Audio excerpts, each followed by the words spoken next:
Hojii qaama biraarraa barbaaduu dhiifnee carraa hojii ofii uummachuu keenyaan bu'aa qabeessa taanee jirraa jedhu dargaggoonni godina Wallagga Bahaa.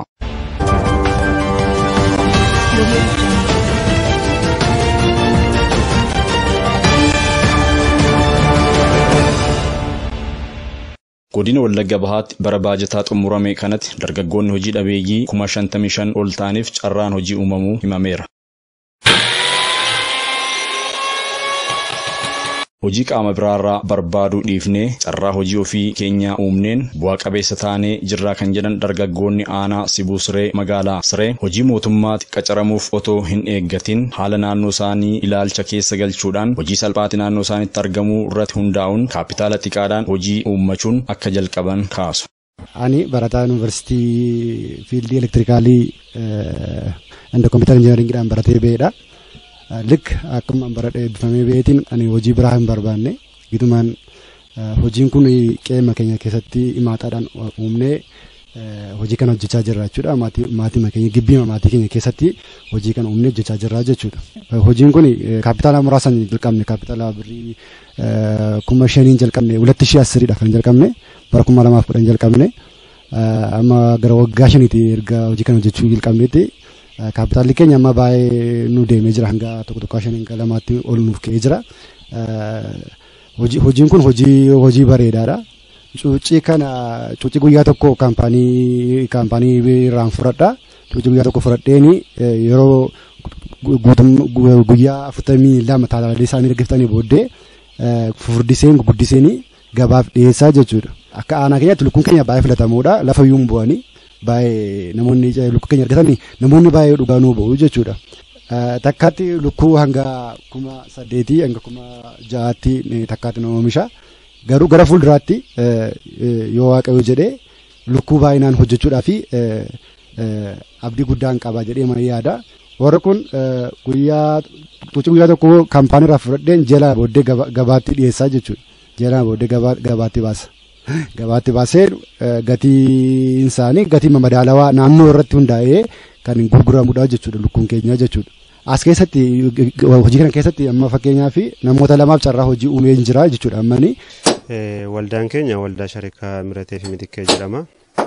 Tun hojii kana irratti hungurummaa'een dura maatii qonnaan bulaan ture qonnaan bulaa keessaan ba'e waldaadhaan ijaaramne hojii kana jalqabne erga hojii kana jalqabne nuti bu'a qabeessa taaneerra. Yeroo sanatti haalli jireenya keenya baay'ee rakkisaadha. Harka gara afaanillee baay'ee ulfaataa ture. Dhugaama dubbachuudhaaf yeroo sana ka'umsaaf kan ta'ullee kaapitaala nuti qabnu birrii xiqqoodha. Hojii nuti sadarkaa kanatti yookaan immoo amma hojjechaa jirru meeshaalee waajjiraa garaagaraa barrii manaa wantoota dhala namaaf barbaachisan hundumaayyuu hin hojjenna akkaataa ogummaa keenya kanaatti ajaja fudhanne kamiiniyyuu hojjechuu dandeenya.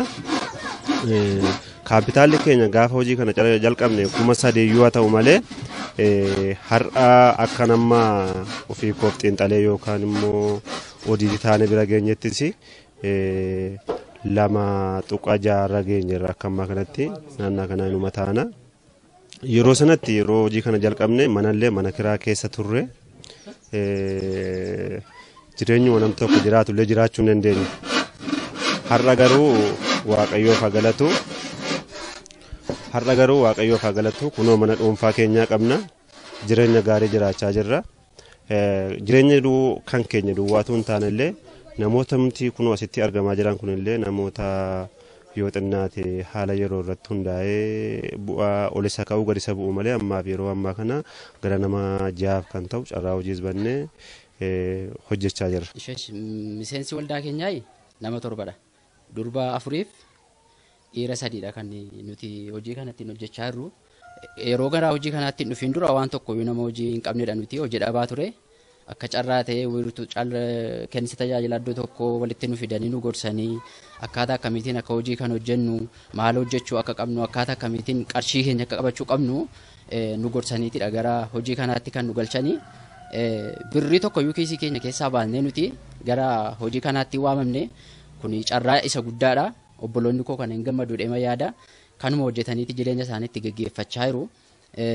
Kaapitaala ka'umsaa kan nu ta'e gara qarshii 300,000 kan hin caalledha kan World Vision nu deggare amma kan nuti irra geenye jirru gara qarshii miliyoona 1.3 deemeera. Gara fuulduraatti kan nuti hojii kana babal'ineen hojjennee yaadnu akkuma argitan saamunaa dhangala'aa gosa garaa garaatidha kan uffataa jira. Kan qodaa mana keessaatti qulqulleessuuf itti fayyadamuuf hoteelonni garaa garaa manni nyaataa kaaffeewwan garaa garaa kan itti fayyadaman nu bira argatu. Bakka oomishaa kana qofatti immoo gurguratu hin taane kun bakka oomishaadha gurgurtaadhaaf sheedii qabna gararraadha magaalaa keessa. Hojii dhabdootadha jedhamnee tadaraajaane jechaadha.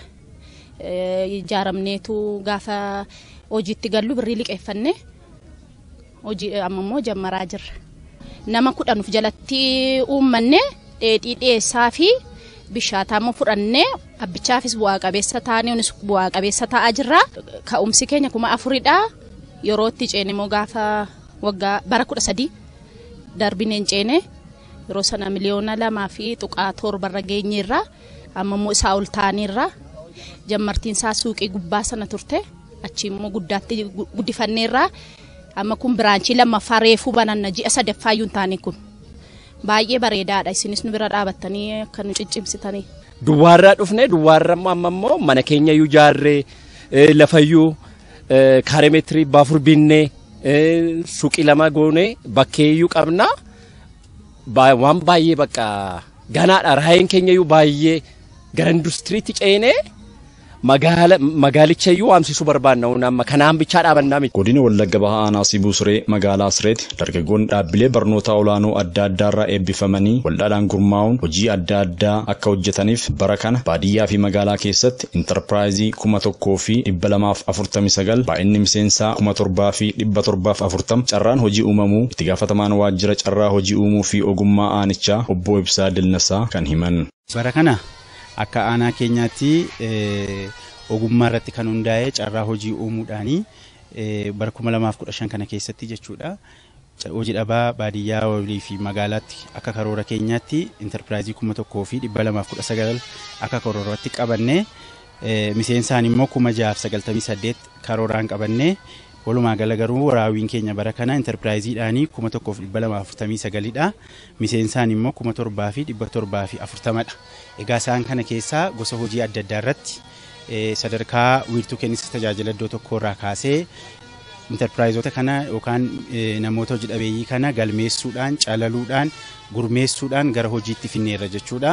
Egaa isaan kana erga gurmeessinee gara hojiitti finnee gurmeessinee isaaniif immoo paakeejiiwwan barbaadaman guutnee fi jechuudha gara hojiitti galchuuttidha kan nuyi finnee. Egaa kana yeroo ta'u kenna liqii mijeessuudhaan haala liqii mijeessinee achumaanis iddoo oomishaaf gurgurtaa baadiyyaa irratti lafa qonnaa lafa jallisiif kan albuudaa dabalatee qopheessinee magaalaa irratti immoo sheediiwwan adda addaa akkasumas lafa albuudaa fi lafa jallisii qonni magaalaa irratti gaggeeffamu qopheessinee bara 2015 kana keessatti akkasittiin hojiitti galche. Waldaan gurmaa'anii hojii hojjetan kanarraas maallaqa kaapitaala xiqqaa jalqabanii amma gara kaapitaala guddaa sochoosuutti ce'uu isaanii kan dubbatan dargaggoonni kunniin miseensota waldaalee isaanii qofa osoo hin taane namoota biroofis carraa hojii uumuu akka danda'an himanii hojii jalqaban babal'isuudhaaf hanqinni iddoo rakkoo akka isaanitti ta'e komataniiru. Akka waldaa keenyaatti rakkoo qabna. Wanti danqaatti ta'e bakka hojiiti. Akkuma amma argamaa jiru kana mana jireenyaa kee wajjin bakka tokkotti ejjenna. Hojii kanallee kun akkuma ilaalaa jirtanii bal'ifnee hojjechuu hin dandeenye. Sababiin isaa dhiphina iddoorraan kan ka'e akka kaayyoo keenyaaf karoora keenyaatti hojii keenya kana caalaa daran bal'ifnee hojjechuu barbaanna. Namoota kana duwwaallee miti namoota biraafillee hojii dabalataa uumne hojjechuu barbaanna akka kaayyoo keenyaatti yookaan akka mul'ata waldaa keenyaatti jechuudha. Akkuma argaa jirtan kana mana jireenyaa keenya bakki hojii keenya iddoo tokko hojii keenya kanallee hiikkannee bal'ifnee hojjechuu hin dandeenye tokko danqaa ta'e kan nu rakkisaa jiru kanadha. Poteenshaalii qaba hojii baay'ee hojjechuudhaaf dargaggummaarra sababa hin jiruu fi cuuceen 50 hanga 100 illee hojjechuudhaaf poteenshaalii guddaan qaba. Bakka xinnoo ishee waan sababa na jedhina daangessee jiruudhaaf malee ammayyuu baay'inaan hojjechuudhaaf poteenshaalii koomeen intarpiraayizota biraa ka'u sirriidha kan jedhan itti gaafatamaan waajjira carraa hojii uumuu fi ogummaa aanaa Sibuu Siree obbo Ibsaa rakkoo kana furuudhaafis qaamolee garaagaraa wajjiin hojjechaa jirra jedhaniiru. Carraa hojii aanaa keenya keessa jiru hunda sakattaanee uumuudhaan nama 7,490 hojiitti galchineerra jechuudha. Egaa yeroo kana goonu paakeejiiwwan isaanii guutamuu malu hundumaa mijeessineetu kan hojiitti galchinee achi keessaa tokko kan intarpiraayizonni keenyas kaasaa turanii iddoon oomishaa fi iddoon gurgurtaa mijachuu dhabuudha. Isa kana furuudhaaf akka aanaa keenyaatti bara kana sheediiwwan bajeta mootummaatiin bajeta kaapitaalaatiin jechuudha bilookii 2 gara miliyoona 3.1 hojjennee yeroo ammaa kana dabarsuuf qopheerra jirra. Akkasumas iddoo oomishaa kan dhaabbata kaatolikii wajjiniin qophaa'uudhaan waliin ta'uudhaan jechuudha pirojektii Injooy jedhamu qabu. Isaan immoo iddoo oomishaa bilookii 3 miliyoona 7 qopheessinee isa kanaan qopheerra jirra jechuudha. Komee amma isaan kaasan kanallee bifa kanaan furuudhaaf koree dhimmi ilaallatutu jira. Isaanii wajjiniin mari'annee yeroo gabaabaa gidduutti isaaniif dabarsuuf qophii akkasii xumurree jirra jechuudha. Bara baajata darbe keessatti dargaggoota dhaabbilee barnoota olaanoo irraa eebbifaman dabalatee dargaggoota 55,000 ol gurmeessuun hojiilee adda addaa irratti bobbaasuu kan himan itti gaafatamaan waajjira carraa hojii uumuu fi ogummaa godina Wallagga Bahaa obbo Alamuu Guutamaa bara kanas hanga ammaatti hojii barbaaddoota 26,459 gara waldaa tokkootti gurmeessuun liqii dabalatee haalawwan barbaachisoo mijeessuun hojiitti akka galan godhameera jedhaniiru. Karoorri keenya karoora baay'ee hiixataadha.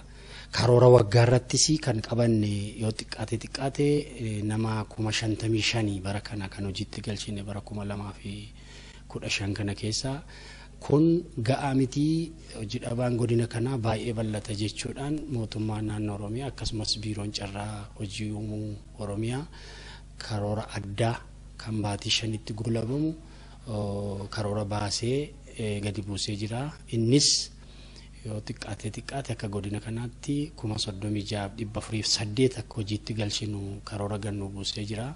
Isas kan godina keenya godhanne aanaalee keenyaaf caccabsinee gadi buufne karoora kana qabannu mobilaayizeeshinii dabalatee malee haga har'aatti nama 26,457 gurmeessuu dandeenye jirra. Kanneen gurmaa'an kun paakeejii deeggarsaa liqaan iddoo oomishaaf gurgurtaadhaan deeggaramanii hojiitti galuu keessa kan isaan jiran jechuudha. Sadarkaa kurfeessuutti karoora addaa kanaan namni 26,000 hojiitti galee jira jechuudha. Amma kun immoo ga'aa miti jechuudha. Kanaaf karoora idilee immoo bukkeetti deemaati kan jirru haga ammaatti yoo xiqqaate kan bara 2016 jechuudha. Namni 24,000 ol kurfaa'eeti jira. Kanneen kurfaa'an kana kurfaa'uu qofti ga'aa miti. Paakeejii deeggarsaa iddoo oomishaaf gurgurtaa leenjii gaggabaaboo kennuutti jirra.